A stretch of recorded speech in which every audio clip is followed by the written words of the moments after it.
मानयोग chief minister साहब, मेरे साथी साहिबान, बैंस साहब, खैरा साहब, थोड़ा खैर मकदम करना। सरकारों की नीयत में आ जाए फर्क, अगर नजारा चाहे जन्नत का क्यों ना हो गर्क हो जाएगा। और आज मैं हिंदी में भी बात करूंगा क्योंकि मुझे पता है ये प्लेटफॉर्म क्या है।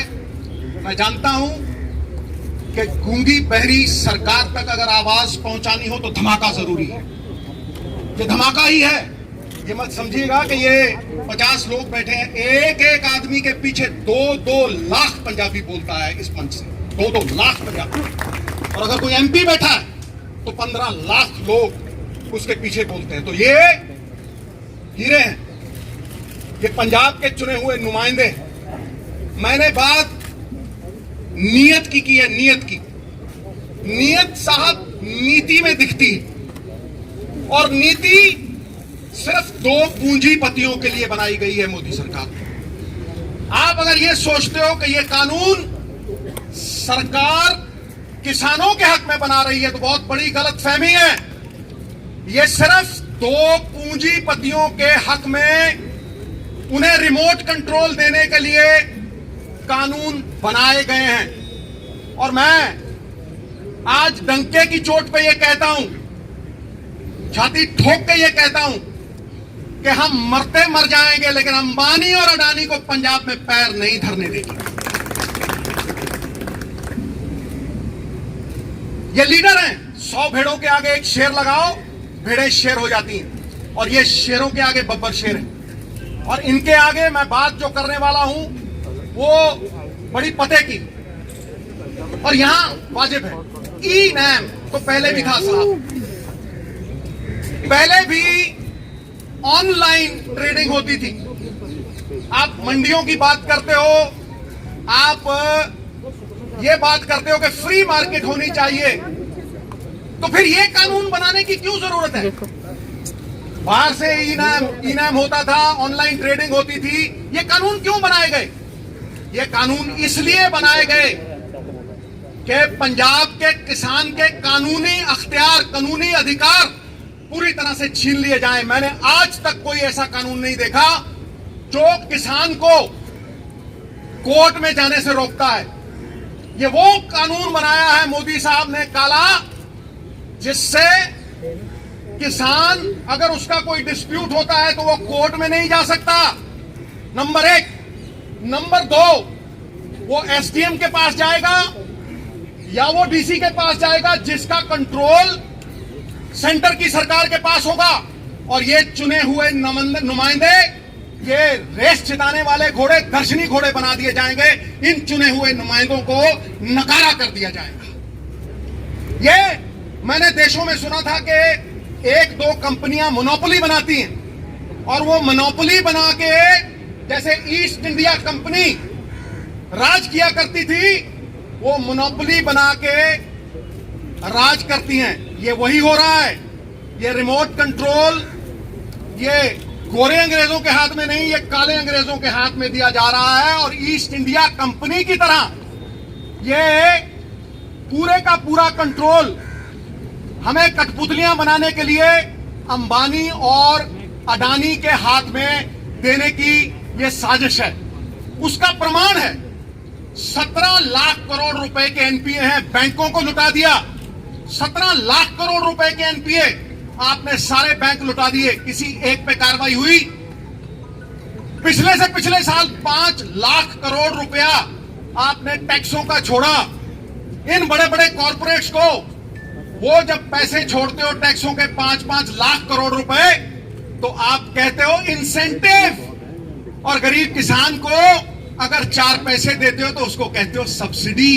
वाह वाह, 17 लाख करोड़ के एनपीए। पूछिए मोदी सरकार से क्या जवाब नहीं बनाया किसी को। 5 लाख करोड़ रुपए के रेवेन्यूज फोरगॉन बजट में आते हैं। ये तिवारी साहब बैठे हैं, एमपी साहिबान बैठे हैं, रेवेन्यूज फोरगॉन। वो रेवेन्यूज फोरगॉन आप छोड़ते हो, वो इंसेंटिव। और किसान की जो बनी बनाई इनकम थी, किसान क्यों डरा हुआ है?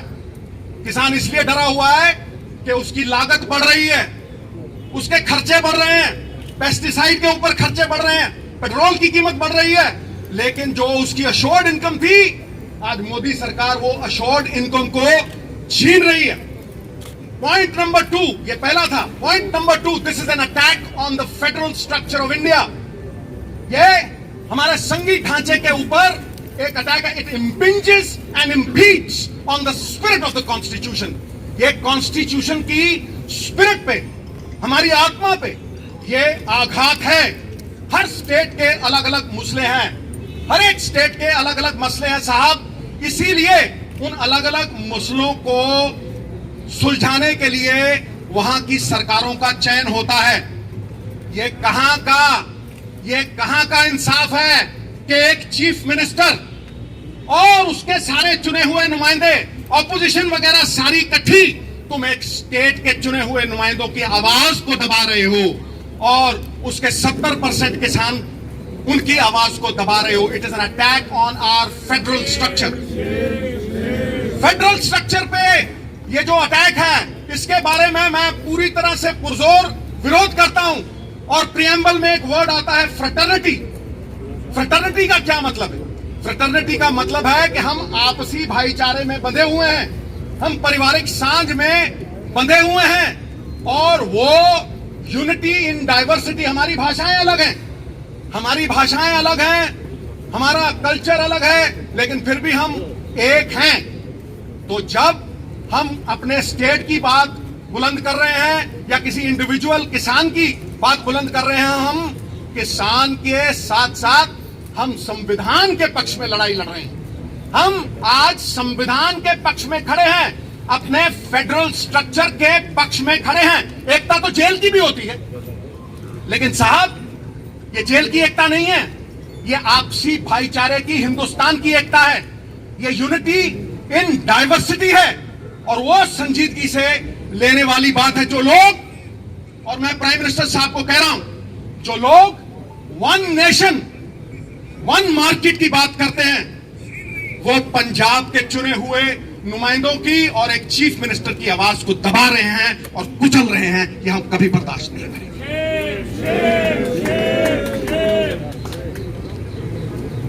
जीएसटी की तरह ये पंजाब की इनकम पे वार है। तुम हमारे ही पैसे लेते हो। जीएसटी में तुमने फाइनेंशियल कंट्रोल ले लिया और सारे पैसे स्टेट के बिहाफ पे तुमने वो इकट्ठे किए, और तुम हमें ही वो पैसे दे नहीं गए। ये कहां का इंसाफ है भाई? चोरी और सीना चोरी। क्या ये सरकारें ये करेंगी? हमारे पैसे लेके तुम ये कहते हो कि हमसे लोन पे वापस ले लो। धिक्कार है ऐसी सरकार पे। काहे का फेडरल ढांचा, फिर काहे की आपसी भाईचारक सांझ? और तुम इकोनॉमिक ब्लॉकेड लगाते हो। I am using the word economic blockade. तुम हमारी रेलें रोकते हो, हाँ? तुम सामान नहीं पहुंचने दोगे, तुम थ्रेटन करते हो हमें। एक तो तुम हमारे किसान की, और ये किसानी is a way of life in Punjab. ये जीवन जीने का एक तरीका है, ये हमारी पगड़ी है। तुम हमारी पगड़ी को हाथ डालोगे तो वो हाथ तोड़ के डालोगे। हमारी पगड़ी को हाथ डालोगे, वो हमें मंजूर नहीं है। और मैं आज भी ये कहता हूं कि तुमने हमें सवेरे भी रोकने की कोशिश की। किसानी का संघर्ष जो है वो पवित्र संघर्ष है, झंडे में डंडे वाला संघर्ष है, नॉन वायलेंट संघर्ष है। तुम उस संघर्ष को बाहरी ताकतों के साथ जोड़ोगे तो तुम किसान का निरादर कर रहोगे, उसका अपमान करोगे, वो हम सहन नहीं करेंगे। अगली बात मैं कर रहा हूं, पहले आपने जीएसटी छीन लिया हमारी मंडियों से। 5,000 करोड़ रुपया, सीएम साहब बैठे हैं, बाकी लोग बैठे हैं, 5,000 करोड़, पिछले साल 4,000 करोड़, इस साल 5,000 करोड़। बाप दादाओं ने, हमारी पुश्तों ने, 4 पीढ़ियों ने मिलके वो इंफ्रास्ट्रक्चर खड़ा किया है। मैं पूछता हूं नरेंद्र मोदी जी से कि मोदी साहब, जहां आपने ये मंडियां नहीं है, जहां आपने ये पहले लागू किया, मुझे ये बताएं कि वहां का किसान, उसकी क्या हालत है? वो लेबर कर रहा है, वो लेबर कर रहा है। देखिए आप, मैं स्टेटों का नाम नहीं लेना चाहता क्योंकि वो भी सब में हमारी पगड़ी है, हम जानते हैं, लेकिन तुम हमारे किसानों को लेबर करवाओगे? इस पगड़ी को हम पैरों में नहीं लड़ने देंगे और ये संघर्ष हमारा कहना बनेगा। मनु साडी दातरी असी मनु दे सोए, जो जो मनु वडदा असी धूण सवल्ले होए, असी धूण सवल्ले। चूने की छत के ऊपर जितने थप्पड़ मारोगे वो उतनी ही सख्त, उतनी ही तगड़ी होती जाएगी। ईंट को आग में डालोगे, सोने को आग में डालोगे, वो पक जाएगा और भी चमकेगा। मैं अगला पॉइंट जो है वो ये कह रहा हूं कि पहले आपने जीएसटी छीना, फिर आप हमारी मंडियों पे आ गए। 28,000 आड़ती रजिस्टर्ड, 5 लाख मजदूर जो मंडियों में काम करता है, हमारे बाप दादाओं का बना हुआ इंफ्रास्ट्रक्चर, तुम उसे बर्बाद करने के ऊपर तुले हो। और जहां तुमने ये फ्री मार्केट लगाई है वहां किसान लेबर कर रहा है। उसके बाद मैं अगली बात करता हूं, क्या यह अकेले पंजाब की बात है? क्या ये अकेले सिर्फ चीफ मिनिस्टर की बात है या इन एमएलओ की बात है? नहीं, ये हर हिंदुस्तानी की बात है, क्योंकि फूड इन्फ्लेशन आएगी, भुखमरी आएगी। मैं कह रहा हूं आज, कैसे कह रहा हूं? क्योंकि आपने इस कानून में अंबानी और अडानी साहब जैसे लोगों को होर्डिंग को लेजिटिमाइज कर दिया। आपने उसमें लिख के दिया कि आप ये अनाज अपने गोदामों में रखिए, 50 गुना और 100 गुना बेचिए, 50 गुना और 100 गुना बेचिए। भुखमरी का कारण क्या है? मैं डंके की चोट पे कहता हूं, कोई डिबेट कर ले मेरे साथ कोई। भुखमरी का कारण ये नहीं है कि अनाज नहीं है, अनाज होता है साहब, अनाज गोदामों में होता है अंबानी और अडानी साहब के, लेकिन वो गरीब की पहुंच के परे हो जाता है, इसलिए इन्फ्लेशन आती है। और इन्फ्लेशन का असर अमीरों पे नहीं होता। हम तो कहते हैं भर दे भैया, अपना टैग भर दे, कोई चक्कर नहीं, लेकिन जो गरीब 500 रुपए कमाता है वो 500 रुपए की वैल्यू 200 रह जाती है। जो वो 500 में खरीदता था वो 2000 में खरीद नहीं पाता। तुम्हारी जीएसटी ने व्यापारी मारा और आज ये काले कानून किसानों को मार रहे हैं, हमारी पहचान को मिटा रहे हैं। बाबा नानक ने दी थी ये हमें पहचान, मरते हुए मर जाएंगे, इस पहचान को नहीं मिटने देंगे। नाम ही खो देंगे तो किधर जाएंगे, और पहचान खो देंगे सिद्धू तो बिखर जाएंगे, नहीं बिखरने देंगे हम। और आखिरी पॉइंट जो मैं कहना चाहता हूं वो ये है कि आप एहसान फरामोश हो गए, आप एहसान फरामोश हो गए हो। मैं डंके की चोट पे कहता हूं। किस तरह से कहता हूं? क्या पंजाब को ग्रीन रेवोल्यूशन की जरूरत थी? नहीं, पंजाब ने पूरे देश का पेट भरा, 2% लोगों ने 67% लोगों का पेट भरा। फिर तुमने गरीब को अन्न कैसे दिया? सस्ती MSP Punjab, Haryana, western UP से उठा के आपने 80 करोड़ लोगों का पेट भरा और उसी को पीडीएस द्वारा उन्हें सप्लाई किया। पेट्रोल 6 रुपए का था 92 में, 78 का हो गया, और किसान की एमएसपी 3 गुना बढ़ी, वो 12 गुना, 17 गुना, और ये 3 गुना। कॉर्पोरेटों में जो काम करते हैं 1,000 गुना उनकी तनख्वाह बढ़ गई, और 1982 से लेके किसान की एमएसपी सिर्फ 15 गुना। ये कहां का इंसाफ है? ये किस तरह हम बयां करें?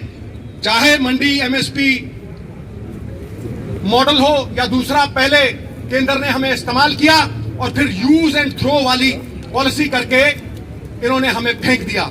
ये 3 पॉइंट मेरे इस केंद्र की सरकार को कहीं भी किसी को भी भेज दें और बहस कर लें खुलेआम, जहां बुलाएंगे मैं आऊंगा। यदि हार गया राजनीति सदा के लिए छोड़ दूंगा, सदा के लिए। मैं डंके की चोट पे कहता हूं, उन्हें यह फिक्र है, आखिर में ये मैं शेयर करके फिर सीएम साहब के हवाले स्टेज करता हूं, उन्हें यह फिक्र है हरदम नई तर्जे जफा क्या है। तर्जे जफा होती है जुल्म।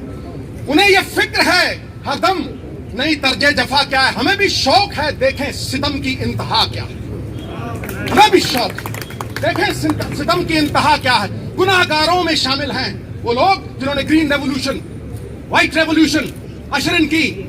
गुनाहगारों में शामिल हैं, गुनाहों से नहीं वाकिफ। अरे सितम करते हैं वो, खुदा जाने खता क्या है। बात खत्म।